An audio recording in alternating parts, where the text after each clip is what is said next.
मध्ये बघितलं होतं बांधकामाचं नाही 6.5 लाख 80,000 पर्यंत आहे ना आपलं असं. म्हणजे त्याच्यात कसं पण आलं विथ फर्निचर असं पण नाही विथ फर्निचर नाहीये. म्हणजे पहिला स्टार्टला आम्हाला सांगितलं होतं ना बांधकाम कामगार का बरं, स्टार्ट करा. आता ही योजना आहे पूर्ण प्रधानमंत्री आवास योजनेची. हो सर. ठीक आहे. प्रधानमंत्री आवास योजनेमधला प्रोजेक्ट आहे RSM युनिटी डेव्हलपरचा आहे. युनिटी स्मार्ट सिटी नावाने आहे. 11,80,000 रुपये 1 BHK ची मूळ किंमत आहे. आता ह्या प्रोजेक्टमध्ये टोटल 30 बिल्डिंग आहेत. 30 बिल्डिंग मधले पहिले 15 बिल्डिंग जे फेज 1 मध्ये जे आहेत ते पूर्ण बुक झालेले आहेत. दुसऱ्या फेजचं बुकिंग चालू होतं ते 31 डिसेंबर 2025 ला बंद झालेले. बंद का झालं तर प्रधानमंत्री आवास योजना जे अप्रुव्हल येत असतं ते सध्या थांबवलेलं आहे सरकारकडून. ते पुढं चालू होईल, कधी चालू होईल त्याचं अजूनपर्यंत काय नोटिफिकेशन किंवा त्याच्यावर अजून आम्हाला काही इन्स्ट्रक्शन दिले गेले नाही. ज्यावेळेस चालू होईल त्यावेळेस आपण तुमचं ऍप्लिकेशन ते प्रोसेसला देऊ शकतो.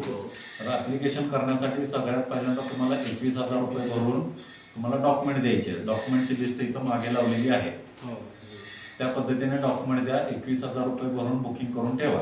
त्याच्यामध्ये 1 BHK आहे. 11,80,000 रुपये मधून तुम्हाला 2.5 लाख रुपये सबसिडी मिळू शकते जर तुमचे डॉक्युमेंट क्लिअर असतील.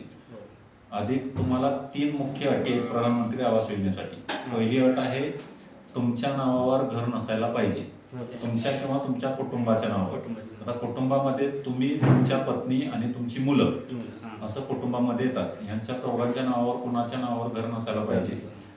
3 लाखाच्या आतमध्ये तुमचा उत्पन्नाचा दाखला पाहिजे आणि प्रधानमंत्री आवास योजना किंवा शासकीय गृहनिर्माण खात्याची कोणतीही योजनेचा तुम्ही लाभ घेतलेला नसायला पाहिजे.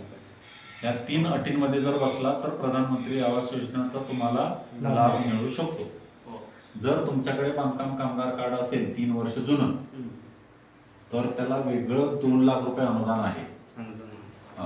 असे टोटल 4.5 लाख रुपये कमी होतील 11,80,000 मधून. 4.5 लाख कमी झाल्यानंतर तुमच्या ह्याच फ्लॅटची किंमत होते 7,30,000 रुपये. 7,30,000 तुम्हाला टप्प्याटप्प्याने भरायचे. 21,000 रुपये बुकिंग अमाऊंट आहे. त्याच्यानंतर तुम्हाला पहिल्या सँक्शन झाली प्रधानमंत्री आवास योजना सँक्शन झाल्यानंतर पहिल्या 4 महिन्यामध्ये 1 लाख रुपये भरायचे. तिथून पुढे 12 महिन्यापर्यंत प्रत्येक महिन्याला तुम्हाला मिनिमम 10,000 रुपये भरावे लागतात, ज्याच्यावर व्याज लागत नाही. हे 12 महिन्यापर्यंत भरायचे.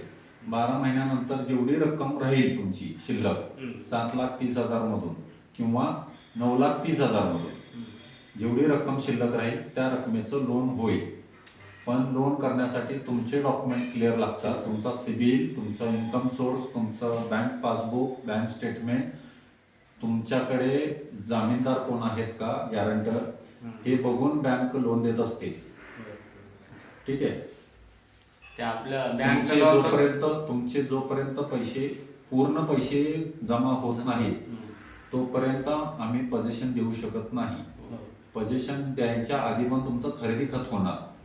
पण खरेदी खत कधी करणार? ज्यावेळेस तुमचे पूर्ण पैसे जमा होतील त्यावेळेसच खरेदी खत होऊ शकतं.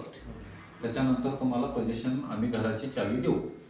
घराची चावी द्यायला आम्ही चालू करणार आहे साधारण 1.5 वर्षानंतर, म्हणजे 2027 मार्चच्या पुढे. तोपर्यंत तुम्ही जेवढी जास्तीत जास्त रक्कम होईल तेवढी भरा. राहिलेल्या रकमेचं लोन करून आपण पूर्ण प्रोसेस करून घेऊ.